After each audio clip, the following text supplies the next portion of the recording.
I'm at a level in my life of financial responsibility that I've never been at, and I'm very grateful for the opportunity and the chance to grow with Norton, and it's been a dream come true. I truly feel blessed where I am right now.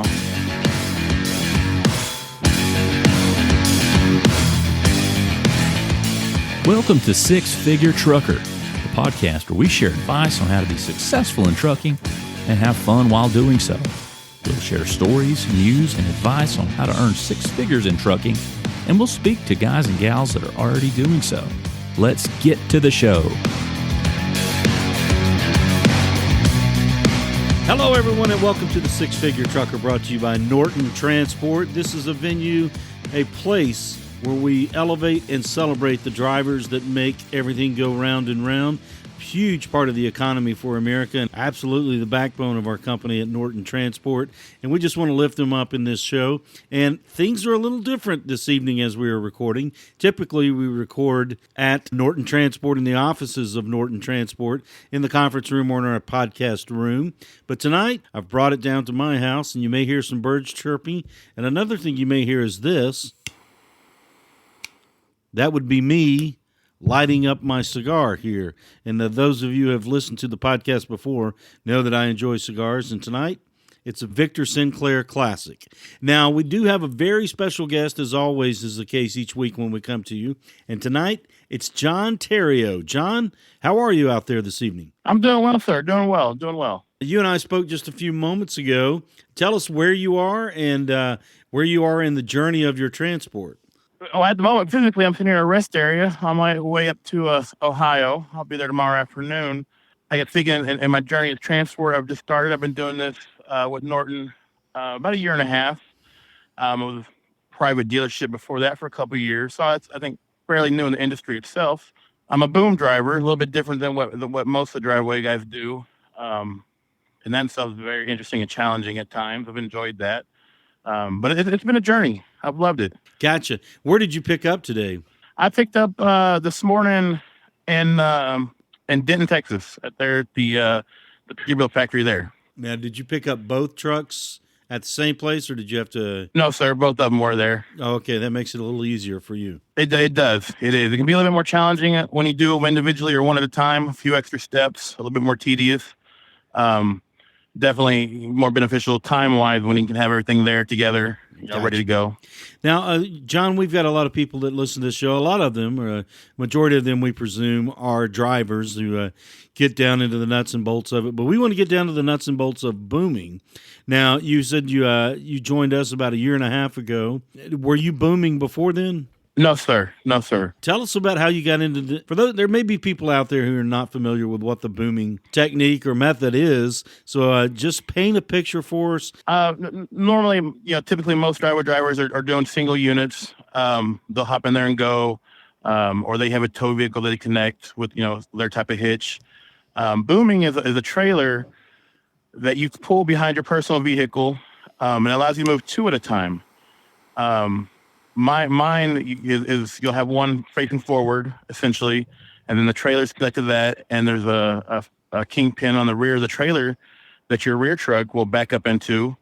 Essentially, you're pulling one, you're driving one, and then you can tow your pickup sitting on the trailer in between the two trucks. There are different types of trailers. Some of them allow you to have them both facing forward. Some of them one forward, one backwards. Some of them multiple. You can do move deck trucks with the boom trailer and have one, have your fourth truck behind that. There is a few variances of it, but essentially they all do the same thing. Yeah, I've seen the setup with I believe it's a patented trailer that where you can do 3 large trucks and your pickup truck, also on the trailer there. Have you ever operated with that setup, or what's your normal setup? No, sir, I have not. I've seen them online, and I've seen other drivers use them a couple times. And those particular are a lot more flexible because you can do tractors that don't have the fifth wheel on them. Mm-hmm. Versus the ones the majority of drivers use, they have to be tractors, so you are using the fifth wheel to hook up. Gotcha. Now, are you facing both? Are you forward and rear as far as the big trucks facing?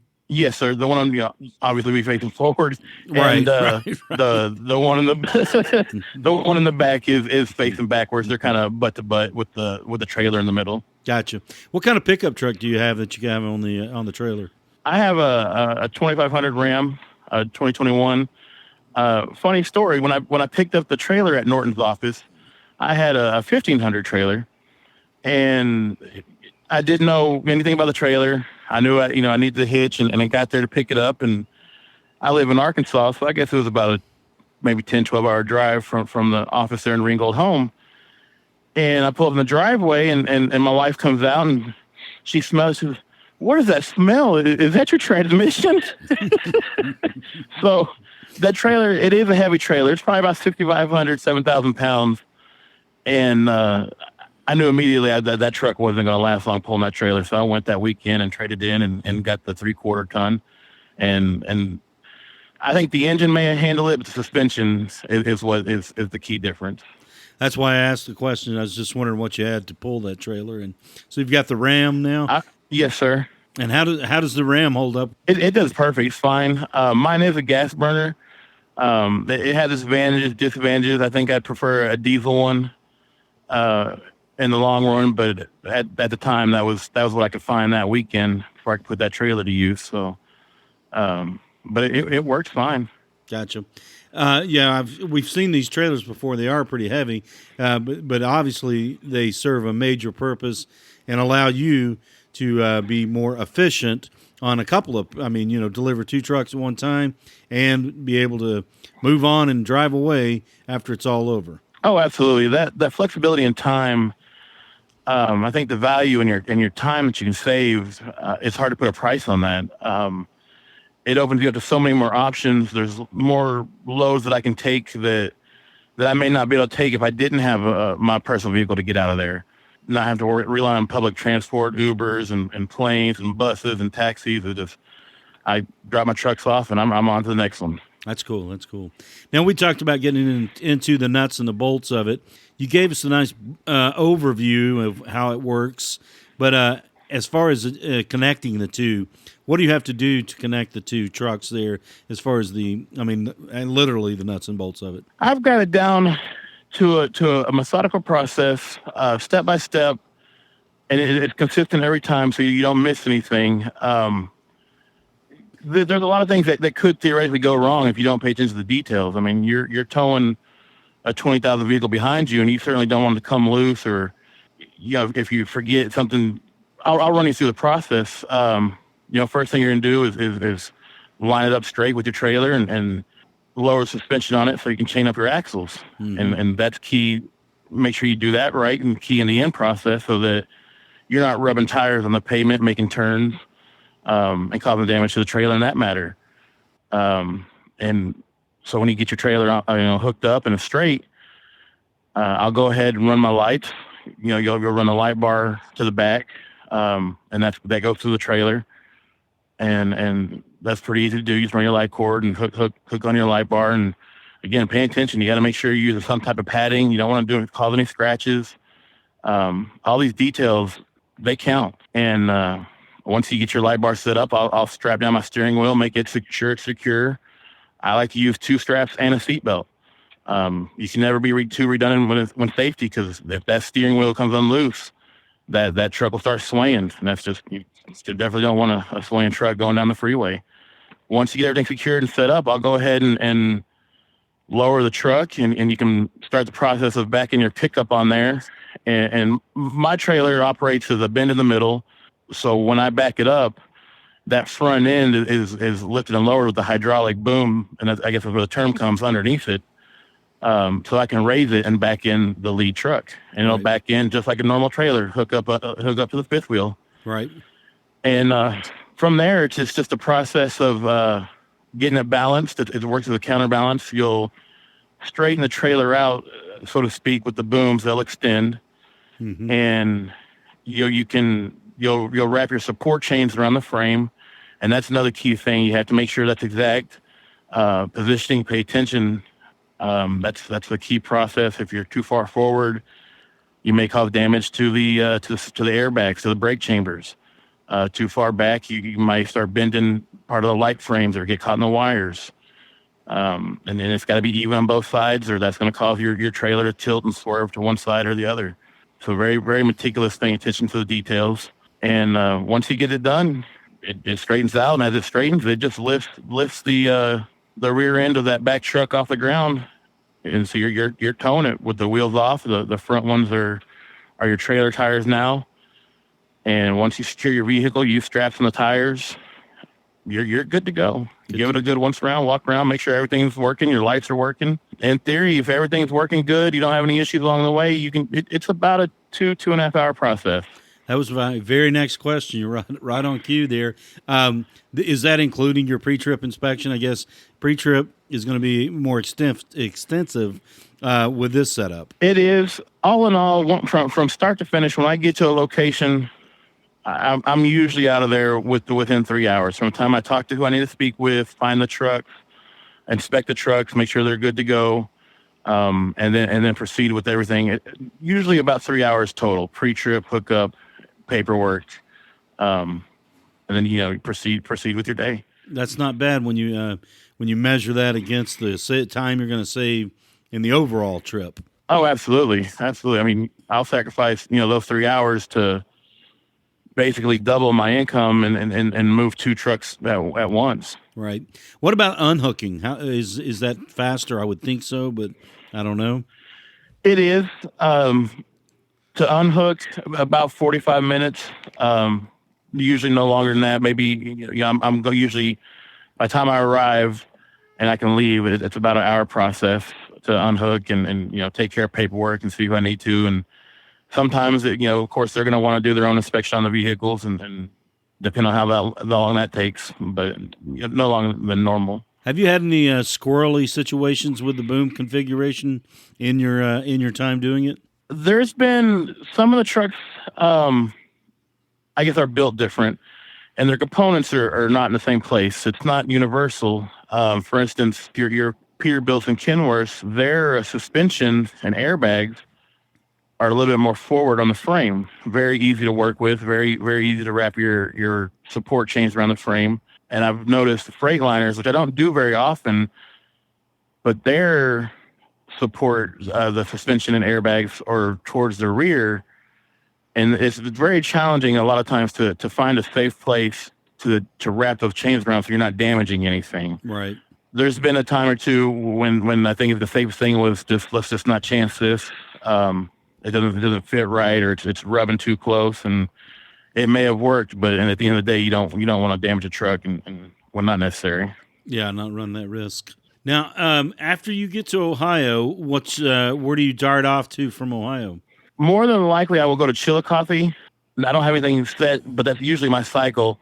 I try to leave from Denton, Texas, Monday mornings, headed up north as close to Ohio as I can to the Kenworth factory, and I'll take Kenworths back towards home.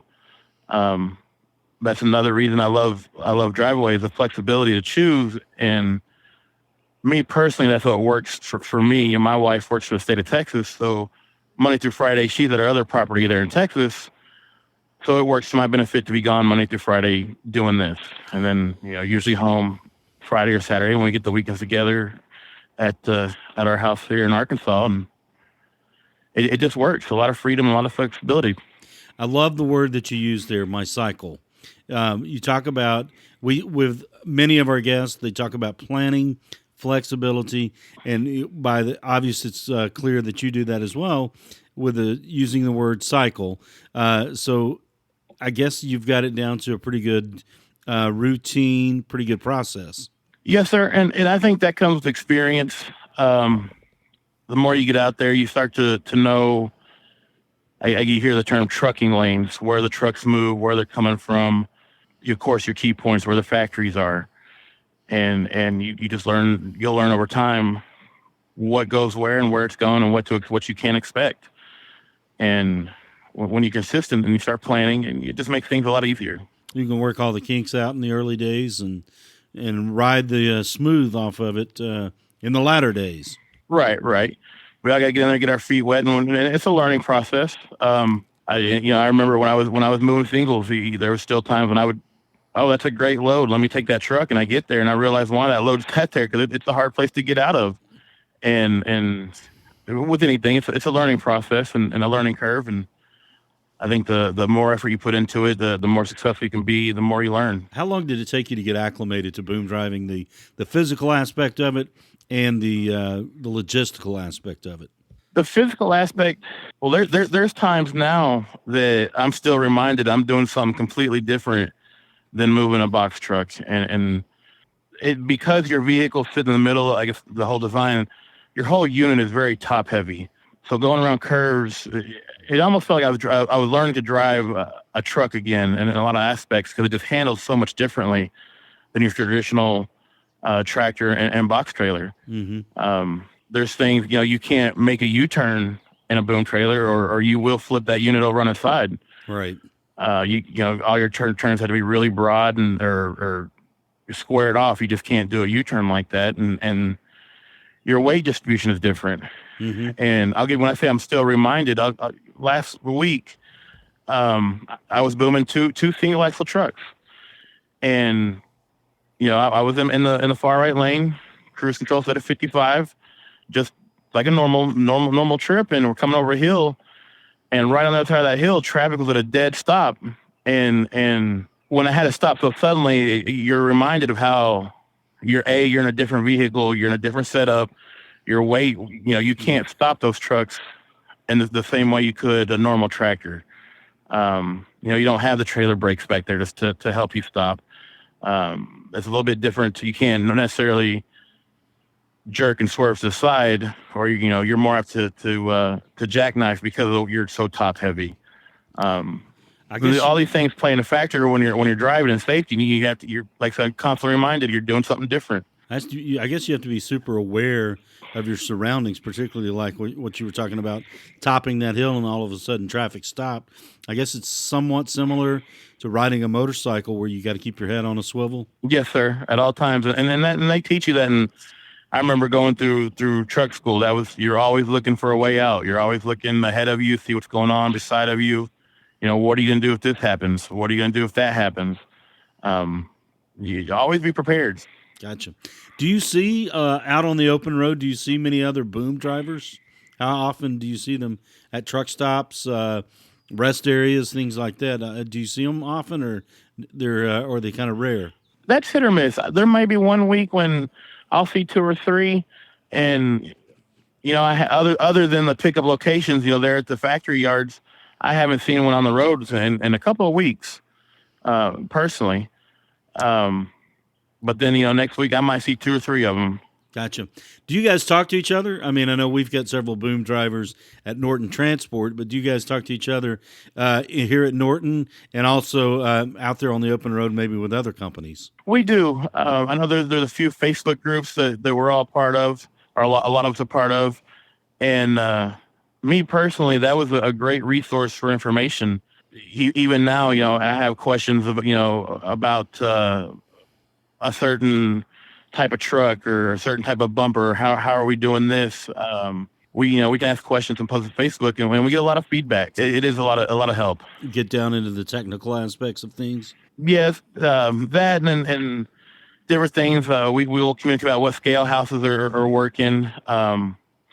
With the boom, that is one aspect that is kind of iffy, is because you're going to be overweight on your tires on the rear trucks. Right. You're fine on your axle, but the tires themselves are usually not rated for that much weight.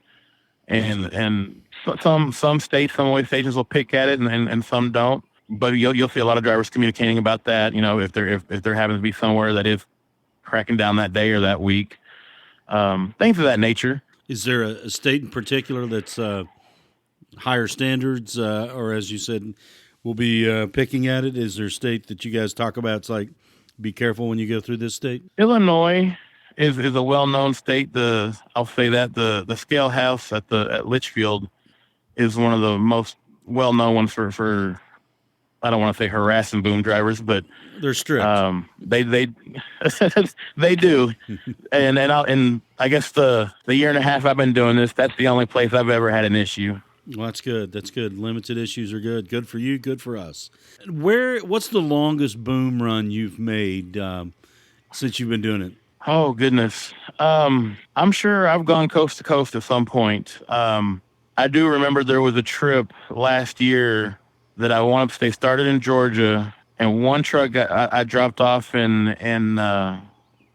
Arizona, at an oil field in Arizona, and the second truck went on to California. Wow. That's how long did that trip take? Probably about 5 days. I want to say it probably been about 2,400 miles. That would have taken 4 or 5 days. Times two, so that probably was a nice little paycheck. It was.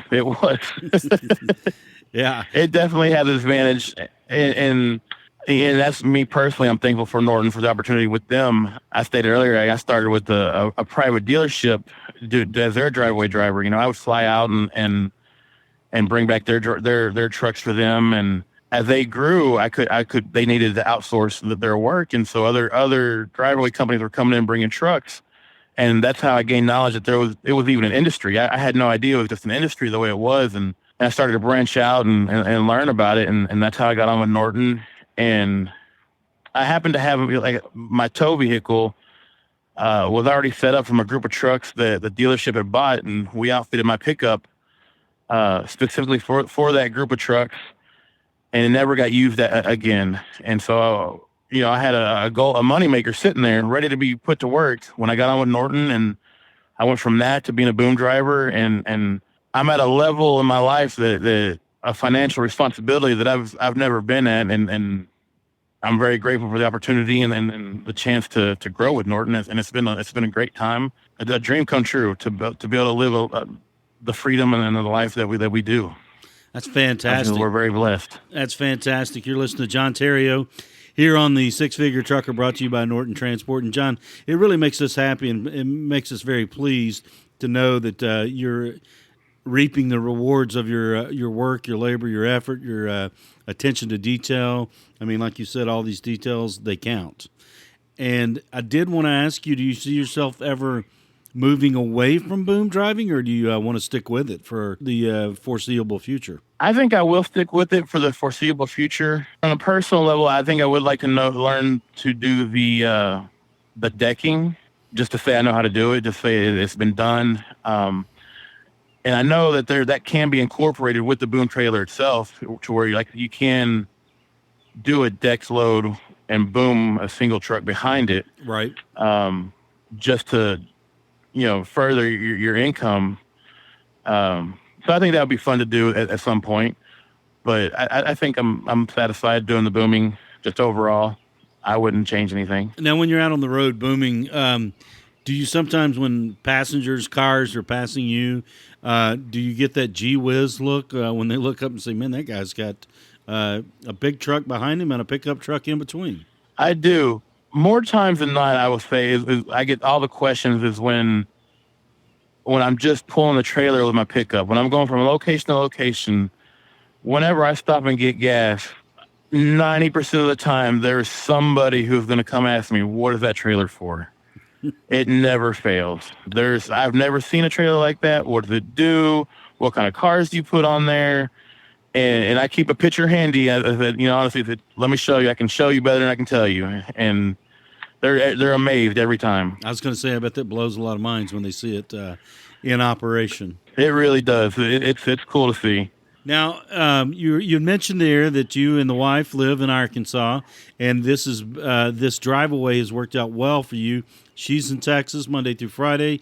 You're on the road typically Monday through Friday. And Arkansas is not, you and I had talked earlier before we got on the recording here, Arkansas is not your home. What was home for you before Arkansas? I grew up in Dallas. I was a city kid. Went to school there, graduated there, been there most of my adult life. Before we were married, we got together, and she was in Longview, and her daddy passed. Well, he was a farmer. He raised cows and had chicken houses and whatnot, and she inherited the farm, the cows, and everything that went with it, and we had to take care of it. So we moved there, made that our primary residence. and I learned how to be a farmer, learn how to raise cows, learn how to work cows, everything that involves it. It's a take care of the land, fixing fence, cutting hay, baling hay, stuff you see in movies and on old westerns. But it's fun. It was a lifestyle change, and I wouldn't trade it for the world. It's been a learning experience, and you see true peace out there in nature, getting away from the city stuff that I've never even seen. You were talking about that when we were talking on the phone earlier this evening about the culture change. Now, as far as learning to work a farm, mend a fence, work the cattle, did you turn to other people, other resources, or did you just kind of, fake it till you make it, figure it out as you went along? What was your process there? Luckily, she's got other family there in the same cattle business, and that first year, I made a lot of phone calls, and I was like, "Hey, we got a sick cow. What can I do?" Or they will get a phone call from the sheriff. "Hey, we got cows on the highway. We need you to come get them." And so here we are, 3 a.m, going to find cows, trying to find out where they're getting out, and the process of putting up a fence. That's a lot of times you can YouTube things, but until you actually see how you run barbed wire, you're gonna. It's not as easy as it looks. I'll tell you that. I bet it's not. How large of a farmer are we talking about? We usually keep around 50 mama cows, give or take, and depending on the time of season, if they're calving, we'll have up to 70, 80 head a total at a time. And we'll usually wait till the calves get about a year old, and then off to the market they go. Speaking of the market, what are the prices like now? As far as is it good for you? Can you make a good living there, or a good supplemental income off of the cattle? It's a good supplement. Honestly, right now, I think we don't necessarily do it for money. It was just something that we took on, and we'll process 1 or 2 a year for food. And right now that we're down to about 35. Okay. And then I guess with the 35 mamas, the bull, and we have about 20 calves right now. So I guess we're about 55, almost 60 total. Gotcha. And the market is good. It is. Last year was rough when we had that drought come through, and usually you prepare to have hay during the winter to get into the winter, but we were not prepared to need to feed hay during the summer. Right. And that's another thing that caught us off guard. And prices dropped and prices fell because everybody wanted to sell their cattle because they didn't want to buy hay to feed them. That's farming at its core, right farming. there. When you get caught with something you don't expect, I guess you have to expect the unexpected when it comes to farming. You do. It's a difference when you've done it your whole life and it's coming versus here I am brand new to this, and well, I didn't know I was supposed to have a barn full of hay ready for it. What kind of tractor do you have out there? I'm assuming you have a tractor on the farm? We did, and it's my pride and joy. I never thought I'd have to buy a tractor, but we went and, I guess year before last, went and got a John Deere. Good old classic John Deere. I tell my wife, she thinks my tractor's sexy. Now, what kind of adjustment was for you being a city guy in Dallas there, big city, moving to Horatio, Arkansas? I said earlier, a one-stop sign town, but that's not exactly accurate. No, sir. There's not even a stop sign down the main strip. You blink and you'll miss it. I gotcha. I'm sure it's one of those places, pardon the cliche, but everybody knows everybody. That is true. That is, and it's funny because my wife grew up there, and we can't go anywhere without her running somebody she went to school with. Her dad knows her. It's just they're related to. Right. Now, what was it? Towns related to each other. What was that like for you, coming from a city with millions to a no stop sign? It was different. It was quiet. It took me a while to get used to the quietness, to all the nature sounds, and frogs and crickets and birds, and when you don't have the cars in the city to drown that stuff out, you don't realize how loud those noises are. Mm-hmm. How And clear they are? yes, very clear.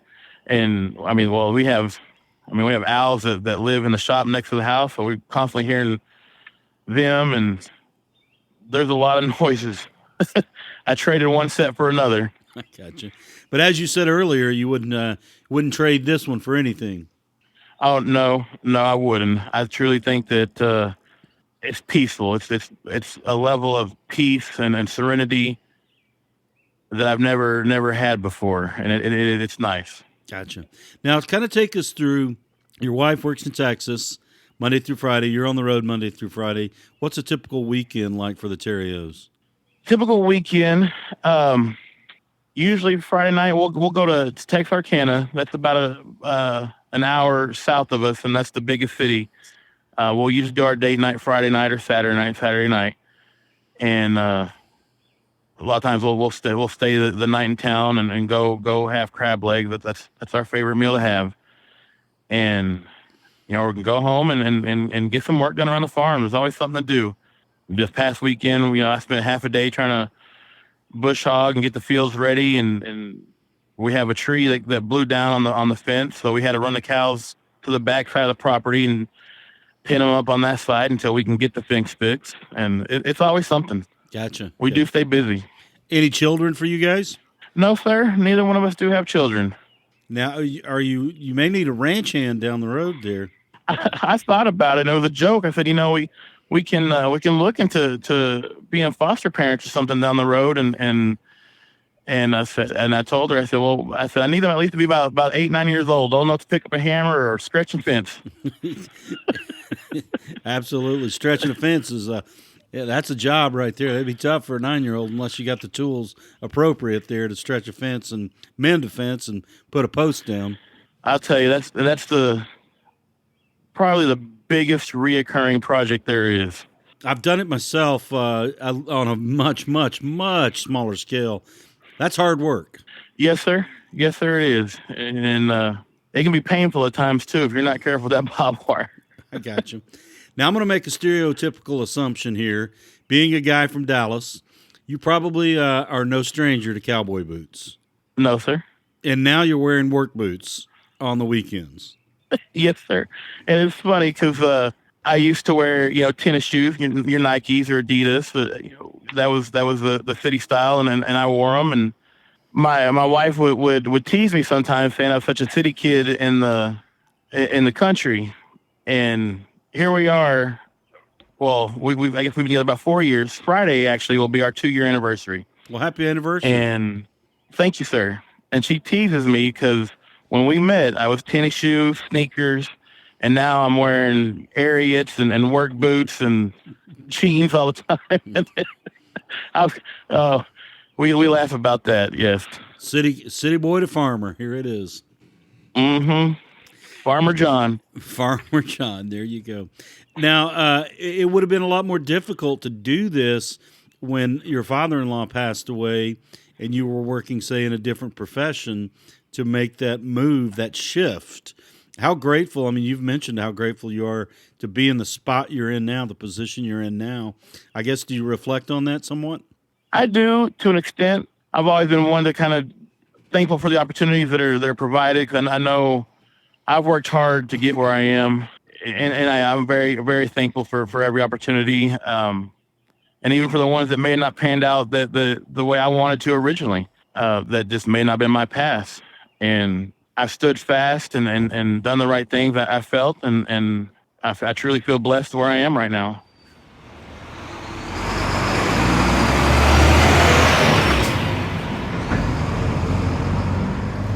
You're listening to John Theriault here on the Six Figure Trucker, brought to you by Norton Transport.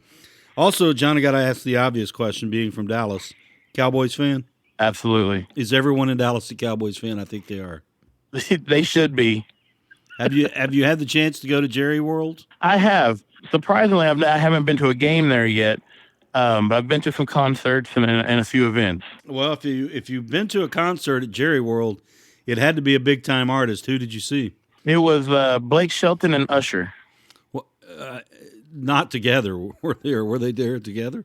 Yeah, they were together actually. It was the United Way's Met Gala and we had a mutual friend that got us tickets to go, and Usher and Blake Shelton were their performances for that evening. Wow, that's a good, that's great bill right there. As a Cowboys fan, that was a phenomenal event because I actually got to meet a lot of the I got to shake hands with Emmitt Smith and Ed Too Tall Jones, Aikman, a lot of the great '90s players that were there. I got to meet them, so that was a great event to attend. That's a fantastic evening there. And Usher, as a side note, Norton Transport is in Ringgold, Georgia, which is a bedroom community to Chattanooga, and Usher is from Chattanooga. Didn't know if you were aware of that little piece of trivia. I was not. His younger years, he was here in Chattanooga, then he moved to Atlanta as his music career started exploding. Now, speaking of Blake Shelton and Usher, you're on the road. What's on your playlist? Oh my! I'm still stuck in the '90s. I like a lot of that '90s alternative. I would say Pearl Jam, Nirvana, definitely. Maybe some Soundgarden mixed in there. There we go, Soundgarden. I like a lot of Tool. Maybe some of the harder stuff, Korn. Little Rage. Depending on the time of day, if I need to be awake. Little Rage Against the Machine. If I'm going through traffic, absolutely. keep me interested in the drive. There you go. Now, you said your wife works in Texas. What kind of work does your wife do? She is a supervisor for the Health and Human Services. She's got 3 offices in East Texas that she's over. Wow, that sounds like an important job there, a big job. It is. She's been there. I think next year will be her 10-year anniversary. She's very proud of it. Done very well for herself, and definitely for her and her career. And it's worked out for us the way things are. You guys got 2 landmark anniversaries upcoming. Her work anniversary and the union between you and her. Yes, sir. Now, are kids in the future, or is that something you've talked about, or are you guys very happy as you are? Probably not of our own. We have talked about being foster parents. Secret is I'll be 41 this year, so I don't know if I want to start fresh, honestly. But I do feel that we have the opportunity and the means to provide, next couple of excellent opportunities for some children. And I had an experience last year. An old friend of mine that I grew up with, and we lost contact for various reasons in our early 20s. And early last year, we reconnected over Facebook and caught up, and he's got a son, and he like I said, I haven't talked to this man in 17 years. And over the course of about a month or so, us reconnecting, and he was my best friend. He told me, I'm having problems with my kid, and I don't want him to go down the same path that we did, and he's making the wrong choices, and I want to give him a city. You think you could take him for a semester, and we did. We talked about it, and I said, sure, let's see what we can do.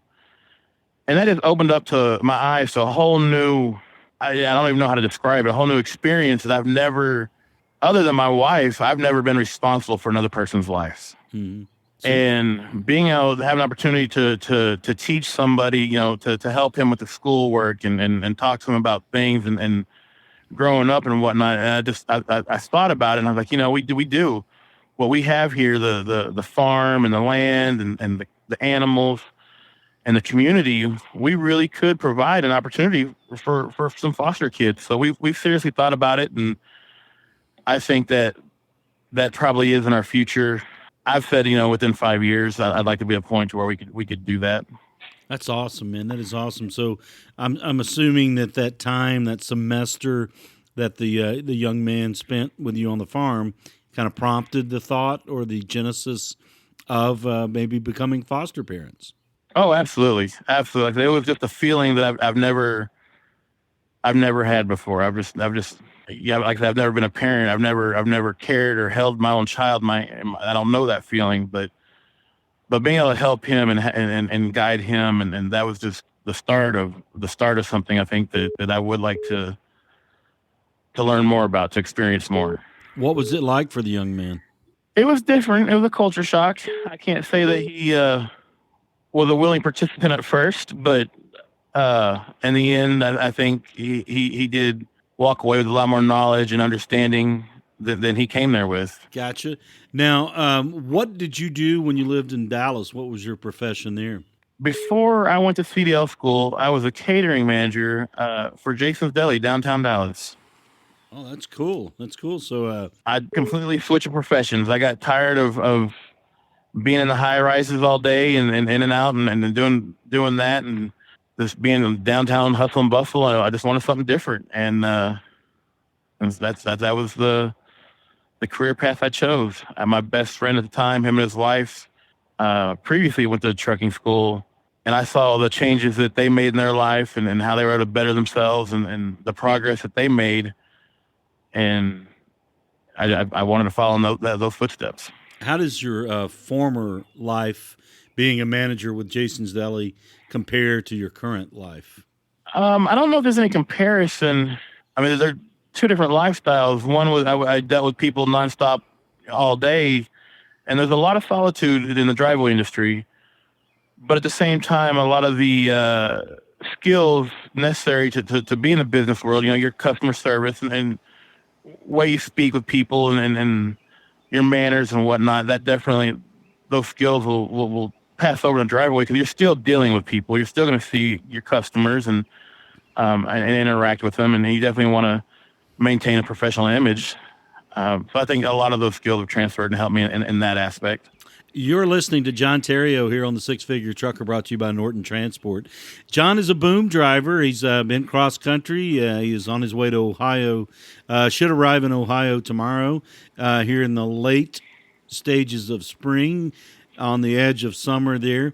Now, John, if you were going to describe what you do to someone who has no idea, no concept of it, how would you describe it to someone? I would let people know when they ask, I tell them I take trucks that are brand new from the factory, and I deliver them to dealerships. That is essentially 95% of what I do. Brand new trucks from the factory dealerships, and I'll mix in a couple of used trucks and used dealerships here and there to connect the dots. Now, on the used side, there is a few differences when you're booming used as opposed to booming new. How would you, I guess, lay those out as the differences? When you're moving used trucks, you're never quite sure what you're going to get. You definitely want to be prepared to invest a little bit more time. And you really need to be more attention to details with the used trucks because there's things that will come into play. If they've been sitting for a while, what's the pressure like on the tires? Are they even going to start? Can you move it? Are these wrecked trucks? Are they runners? Do you have pieces falling off these trucks? Then they're being sold for a reason, and a lot of times, I mean, they are used trucks, so you're not quite sure, what the condition of them are until you get there. Have you ever run into the situation on a used run where you couldn't get to the truck, the horse, or the non-runner? Sometimes they're stacked in so deep at places. Have you ever run into that? No, I'm pretty good about making sure wherever I'm picking up knows I'm coming. I like to do that. That way, if they do need to get out there and get a truck started or get it moved, I don't have to get there and wait for that process to start. They know usually a day or two in advance that I'll be there. Gotcha. Not going to ask you, certainly would not ask you how much you make in Driveaway, but what has it afforded you to be able to do that you couldn't do before you moved into the Driveaway arena? A lot. And I guess in a personal nature, that's sometimes it's hard to grasp the changes that it's the money that I make now has made because, I come from a very modest lifestyle. And I think, there's times when I take for granted what all this opportunity has provided. And I'm thinking, I don't want to say I'm wasting the opportunity, but there's times when I'm like, gosh, I really should be saving more, putting, I'm not accustomed to dealing with this type of cash flow. Because when you are doing a boom driver, you are moving 2 trucks at a time. And so you're essentially making double what a single driver makes. So all your single drivers, if you guys know what you make, essentially double it. And, you may have a few more expenses and whatnot, but the opportunity and the money's there, and I think that's people need to. Money management is a skill that you really need to have or be ready to acquire to stay successful. As an independent contractor, talking about managing that money, I'm assuming that you've gone through some learning processes as an independent contractor. Yes, I have. Even before I started booming, when I first started as independent with the private dealership, that was the first time I had ever been an independent contractor, and I didn't know too much about how the tax process worked until it was too late. It was too late for me to go back and get the receipts for this and that and fuel and flights and so that first year I learned the hard way. You lose a lot of deductions when you can't prove it, and even now it's still a learning process how to stay organized and how to stay on top of it, because if these things, I'll do the paperwork on that when I get home next week, or I'll do that trip next week, or get these things organized.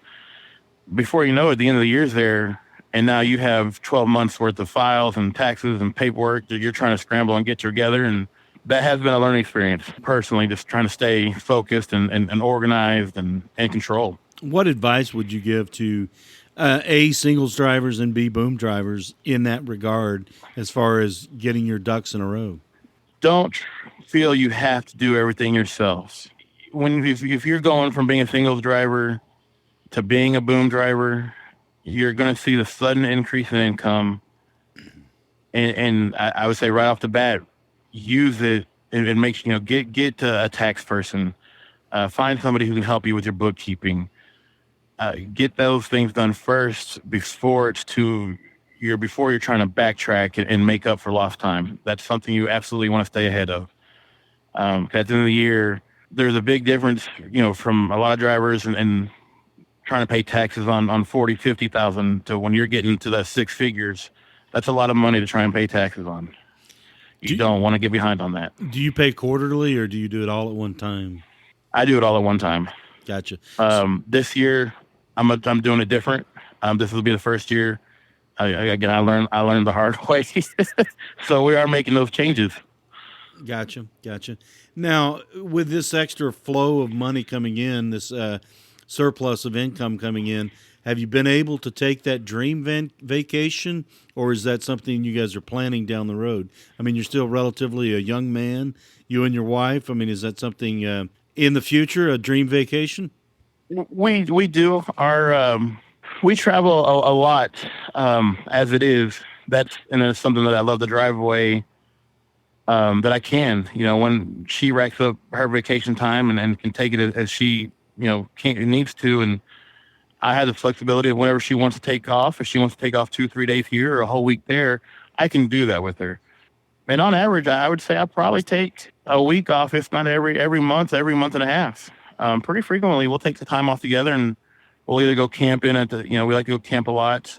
We also like to go to the resort, go to the casino there. Windstar in Oklahoma is a big one we like to go to, or return to Vegas. We got married in Vegas. That's another place that we'll just take a quick trip out there. Have you guys thought about going overseas?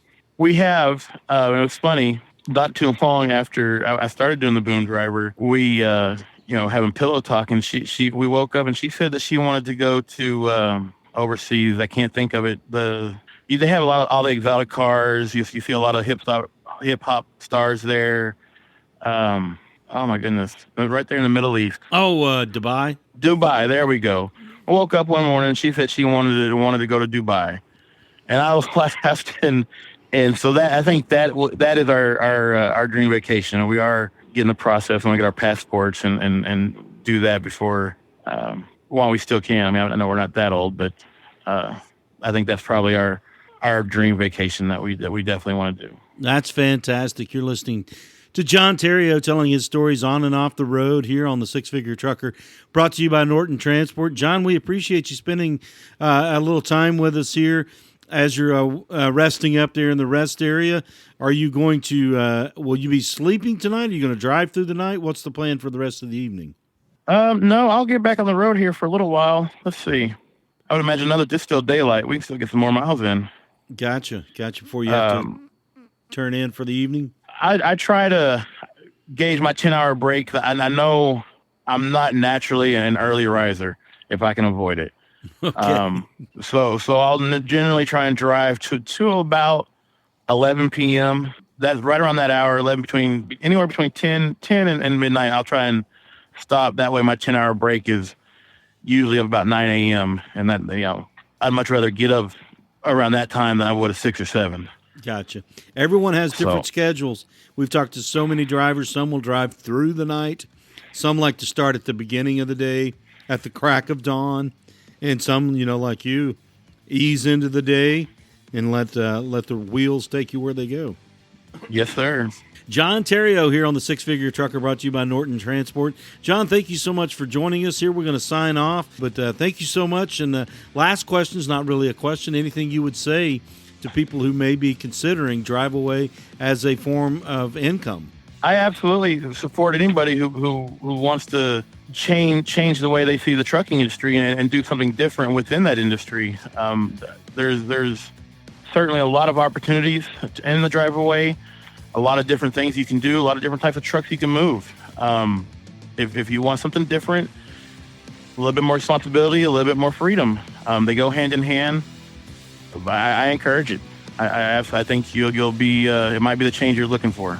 You heard it there from John Theriault on the Six Figure Trucker, brought to you by Norton Transport. John, thank you so much. Enjoy your time in the rest area, and be safe on your way to Ohio, which you'll be there tomorrow. And I'm assuming you're close to Memphis now. Is that right?